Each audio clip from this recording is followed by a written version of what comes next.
कलम से जो तहरीरें लिखने थी वो सीने पर गोलियां झेल कर लिख रहे हैं। ये नेपाल के वो युवा हैं जो खामोशी से नहीं लहू से इंकलाब की तकरीर लिख रहे हैं।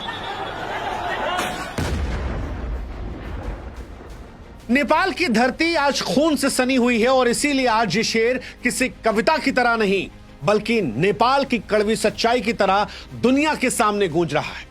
वो सच्चाई जिसमें नेपाल का नौजवान जो है वो छाती ठोक कर फौज को सत्ता को चुनौती दे रहा है, जिसमें नेपाल का बच्चा माथे पर गोली खा रहा है, जिसमें नेपाल का आम आदमी सड़कों पर उतरकर सत्ता को चुनौती दे रहा है।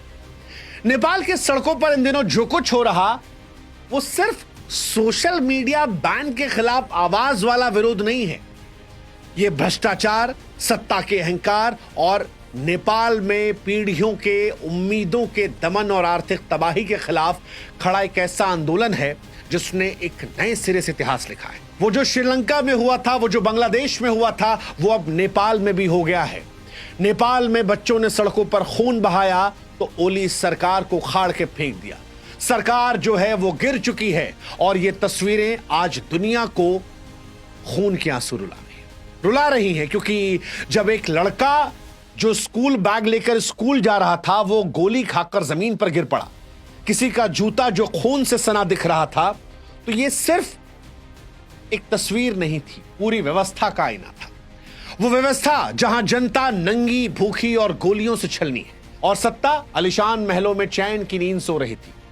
नेपाल का आंदोलन जो रहा वो सिर्फ सड़कों तक सीमित नहीं रहा, एक तूफान बना जिसने नेपाल की सियासत की जड़ों को उखाड़ फेंका।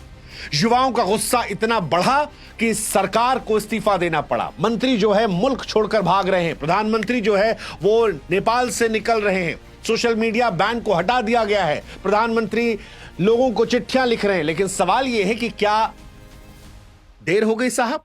और क्या सरकार यह भूल गई कि जिस ओर जवानी चलती है उस ओर जमाना चलता है? ये बात समझ ली होती तो शायद ओली सरकार की ये दुर्दशा नहीं होती।